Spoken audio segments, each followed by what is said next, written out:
So Laura and Monday, we're going to review Inuyashiki episode 8 for a really good episode. I liked it because it was about Mari this time, right? The daughter of Inuyashiki, or I guess this is her surname, whatever, yeah, we just call him Inuyashiki, right? So I liked that, seeing on the character, her coming in there, like spying on them. I think it was great there. A little, it's too easy for her though. They were really bad at spotting her like, in the same train car and everything. That was a great scene there, right? Seeing her dad, I was like, wait, that is a superhero or something? And of course she googled that or whatever, but yeah, she searched for that on the internet. And I mean, I guess it's a kind of story about the angel that heals people and so on. Also Hiro started creating his own following, right, with the whole healing thing as well. So he had 2 people healing people for a while in that episode. So yeah, so she for that, of course, she kind of figured out with him, right? He fly away. A little unfortunate that she did confront him in this episode, but I guess it probably happened in the next episode. I would say so, yeah, probably next episode. I thought it was gonna happen after he defends her like dream to be a mangaka, right, manga author, and yeah, that was happening in that scene. Maybe with the mom, but I'm usually later after we talk to him alone afterwards. But so I think the next episode. But yeah, I think that was great there, and I love her like fantasies. She was like Ando-kun. I was like, I want you to marry Ando. What? No, he's my lover. Oh no, gross. My dad is like, isn't it Yaoi? And I was like, wait, he's my brother. I love those scenes there. Generally following on. It was pretty good. Yeah, I think it was crucial. Yeah, and of course, also as a story, and also we see this episode, right? We know that she kind of hates her dad and talks about it. Oh, when we were young, or still was young, she would be like, "Oh, Dad, you look so old. You're gonna die," because he looks so old, right? She was afraid I was gonna die then a day. I was like, "No, it's fine, honey," and so on. But actually, kind of wasn't, because he was kind of like he looked, right, as we knew episode 1. He looked old, and he was old, to speak, in his body. He was like an 8-year-old, looked like a 70-year-old, and was 50-year-old, right? So, but anyway, so generally that was great. Maybe it was a little too long though, or like the pace could be too fast. So I think it was probably pretty good. They had more stuff there, and the karting too. If we were at karting, yeah, the karting was nice. I was like, well, the karting, yeah, the karting was nice because I love the joke with that kind of the subtle humor there, and that to me at least comes back to when Inuyashiki watching TV, right? Because he's like, "Oh, you get 1 car here, you did it, Inuyashiki." He's like, "Yeah, I did it." It's like, here you can drive 10 cars, like. Right? And it's kind of like something like, yeah, you can do that 10, but whatever. You can do it with Gambate, because I think that car scene is connected to why, or not the car scene itself, but I mean the car scene and the general fight, right, or like training of Inuyashiki is connected to why he can't fight Hiro, because he knows he would lose. I think that's what I would assume at least, because he can't stand looking at TV, and it feels like he knows where it is, right? And he could just say, I have to take Hanako out or something. He could actually probably leave. He doesn't want to even help him, right? So I feel like he could leave at that stage and go out to fight Hiro. But I think as the car scene, he knows that he's like, let's say 10 times weaker or something like that. Yeah, like whatever. But you don't know exactly, but he's obviously, I would say, in less control of it. Or I would say that Ando says it a lot, right? So that's what I assume at least, why he wouldn't go there. And it's kind of reasonable, you know? It's kind of frustrating, but it doesn't go with Inuyashiki as an anime as a whole, because we have the character here who wants to be here, he wants to save people, and he's like, I have to come there, but I can't, it's gonna kill me. Yeah, he knows that most heroes, you know, like a typical Spider-Man, right? He would go there anyway, and he would win because it's like plot over. Yeah, he would go there, and he wouldn't lose, even though he's weaker. That would happen in Spider-Man. Yeah, Spider-Man would go there, he would fight Green Goblin, right? Even though he's way weaker, and it's like Green Goblin and Sinister Six. And Spider-Man would win anyway. Yeah, and he shouldn't win, but he would win. That's how they would do it in Marvel, right? So Inuyashiki is like, he wants to go there, but I really like it because as to how I interpret it, that he knows he can't go there because he would lose. So that's some good writing there again there. So talk about the hero part. Well, one thing I want to say though with the daughter first. Okay, also the manga thing. I liked the whole thing. I think it was very. I kind of assume I have to say those, it's pretty predictable in a way, honestly, that Inuyashiki will be like, I believe in you, honey. I believe in my daughter. Yeah, this is a good to add, right? So obviously he's going to say that. I believe in your manga dream. So that's still a nice scene, though. And after she also him healing people, she probably, of course, will love her dad eventually here, right? Might also be that she might be hostage or whatever, right? Could be Hiro and also how she looks. I don't know material about that. But I wasn't a big fan, honestly, of the whole Oda thing. I wasn't a too big fan of that, of Oda's son, even though I, of course, love, I mean, obviously, again, One Piece issued Oda, talking about all the thing, and his name's Oda and everything, right? But I get that she is envious. She's like, your dad's a famous author, he's in Shonen Jump, because he's Oda, right? And he's like, I also want to be in Jump. And she obviously is very envious, because she thinks that if you're his son, so you probably will have a chance to get into Jump, and it's unfair. That is probably very, very true.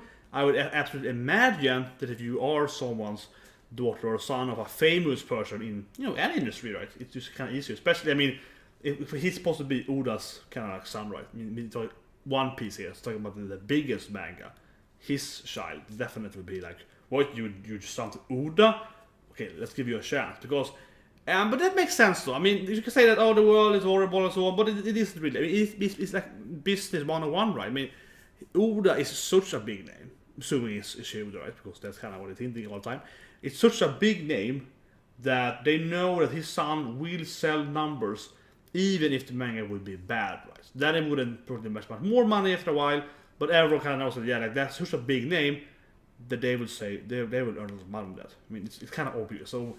Yeah, so obviously she's right, it's unfair, so I guess she's angry at him, kinda. But I kinda like was like a half in that scene, because I actually kinda liked how he was like, no, I don't care about the money. I actually wanna do manga. He was like, no, I don't wanna. She's like, oh, you just wanna be a big house and yeah. And he's like, no, I don't want to do that. I actually like to draw manga. And she's like, you don't hurt that. He was like, I don't know if you do hurt or not, but I love manga like my dad. My dad inspired me to also do manga. I love my dad's stories. I see how he works. I want to do the same thing. So he actually kind of want to do his own manga, right? To make his dad proud and so on, right? Like, the whole thing. I like that whole thing. So his defense is very much like, no, I don't care about that. I don't care about the money. I don't care about I have a bigger chance to get in there. I just want to have my chance to get in, my opportunity to get in there and do my best, right? Yeah. So of course she's envious at it, but it's still kind of like, I think she was kind of over angry at him. If she played it better, she probably could ask him instead of help or something. Yeah, I feel like there was a lot of potential to first say that I also want to be a mangaka, let's do it together, but do you want to read my manuscript? I've done this thing on this contest, could you check it out for me? I can check your stuff out, we can actually, help each other become better author and so on. That could be something for her to have. So, she's kind of angry. But of course it makes sense though, because you see her being angry for so on, so she's an angry teenage kid, right? So of course it makes sense, but it's like, I felt a little bit, or overall with it. I mean, but that's good in Inuyashiki too, right? You can kind of half dislike her character, so I guess that's what the author wanted there. We wanted him to kind of understand her, but we don't have to like her. I guess that's good writing, because I feel like I understand her, but I don't like. I don't dislike her, but I'm kind of like iffy on her. I'm like, she has done too much, and I don't think he deserved her anger there. So it's kind of like, I don't really like her as a character. I don't hate her, but I don't dislike her. It's kind of sold me in that direction, right? So interesting. Anyway, let's talk about Hiro quickly now, because I don't think the Hiro part actually was. I don't think it was that good, to be honest. I'm not saying that like, it's horrible, but it's kind of exactly what I expected would happen. I actually think it was the weakest part of the episode, honestly, because the first part was great though, when he the killing grandma and pubes, then he heals them, that makes sense. He sends some money to them. That scene was a bit confusing though. That they just jumped very, very quickly in there. Should have been an autogam. That was a bit weird. But still though, I think that, coming in there, killing them, that's how the story happens. The story can be progressed and so on. And that was good. Then he enters them, so killing the cops. Also pretty good. But I think generally the action was the weakest scene, to be honest. I'm not saying that it was horrible, it was crap, but I do think the scene actually was, I would say, probably a little redundant, repetitive, to be honest. Like, I think actually might be one of the weakest scenes in the whole anime, in my opinion, in all the episodes. 8 episodes, because not the whole police scene, but the ending of it, where he's kind of like, you're getting shot down, and he lies there, and we've seen it like 3-4 times already, right? And he gets shot, and he shoots him again. And we as the viewer know he can't keep bullets. It wouldn't be fun for that. I mean, one thing issue is that we know he can't lose here, because it wouldn't make it narrative-wise. So we know that can't happen for that matter. But even if you ignore that belief, say he might be injured, we see him resurrect, kind of whatever he's set up, he kills them, and then they do it again. So we kind of see the exact thing happen 3, 4, 5 times. So a lot of times you see him getting shot down, lay there for a bit, stand up, kill them, or kill them lying down, and you repeat, right? So after 2 or 3 of those scenes, honestly, for me at least, I think it got too much repetitive, because you knew it was going to happen. It's like, yeah, he's going to stand up. Not only that, they're going to go close to him, like, oh, he's dead, and again they get killed. And I think that one thing I didn't like with the thing, generally though, I think the cops are too stupid. I think that is probably what I dislike, actually. The most thing I don't dislike with this episode is that the cops don't run away, right? Yeah. So I think that's actually the weakest part, I think, in the whole anime. Probably. Because otherwise the anime has amazing writing, generally, and the episode was good. Like, episode was 8 out of 10 for me, probably 8.5 out of 10. The episode was good, generally good, but just that they don't ever run away from him makes no sense. I think that's the fortunate, because all cats are really good writing. And then we see the scene here, it's like 20 SWAT cats running in, like, kill him! Next scene, that and it's like, I was at number 50 there, I was suddenly like, all my friends or my coworkers, they run in there, they all got whacked easily. I wouldn't be like, yeah, I'm also gonna run in there with the same weaponry he seems to be immune to. I will go back to my office and be like, do we have bigger stuff? Do we have a rocket launcher? Do we have some kind of, I don't know, tear gas? Can we throw something else than just the bullets, the assault rifle bullets? Can we try something new, electric weapon, like a stun gun might be better? Not he's a machine gun. Yeah, but like, can we get something else? Like, just try something else at least? Like, the same weapon doesn't seem to be good. Like, I would do something like that, right? I would be like, well, or, honestly, if I probably just turn around, right? I think that's what I feel, yeah. I think most people should be like, no way, I'm going away. And I know they're trained and so on, but I mean, they're fighting a superhuman. They're fighting something that's not human, right? So they're in a tricky situation. He's killing them like the flies, and after like a few waves of people, the other people should be like, I'm out of here. They should just leave and run away, right? Yeah. And also, like, the journalist should also leave. Because they're like, oh, this is exciting. And then like 20 cops are dead, and like, maybe we should go back a little bit. Or maybe we should go back a little more, right? They stand this. I think that, unfortunately, all for me, yeah, makes the episode the worst part, I think, of this episode, and probably the whole anime, potentially, because I feel that the writing just take account that these are normal humans with a job that normally fight like, random drug dealers and thugs and so on, right? These cops guys. And they wouldn't be like, oh, I'm just gonna run in there and try to fight this machine human guy that I saw killing like thousands of people alone and try to win against him. So I think that's the important thing. I think they should be running away. It could be kind of similar scenes, but after like 5 minutes or so, they should start running in the other direction, right? You can hunt them down and kill them. I mean, I'll say that the kill count could be the same. He could actually go after them, right, and start killing them and running and so on. He's flying up in mid-air and shooting the laser thing where I was lying. That could be people started running, what's happening? And people start running away, and he kills them when they're running away. And then I think that actually makes it better if they started spreading around, right? Started to flee, or actually he will hunt them down and kill them. That actually makes the scene better generally. But instead, everyone's just kind of like, shoot him down, or kind of, and he just dies. So I think that actually doesn't make any sense, right? Most people wouldn't try to do it. They'd be like, no, this can't be done. And I'm not saying that, I know the backstory, I know he's a machine man, but if I was in a situation, right, we have this army fighting, and it's like, wow, we just lost like 100 people to one person.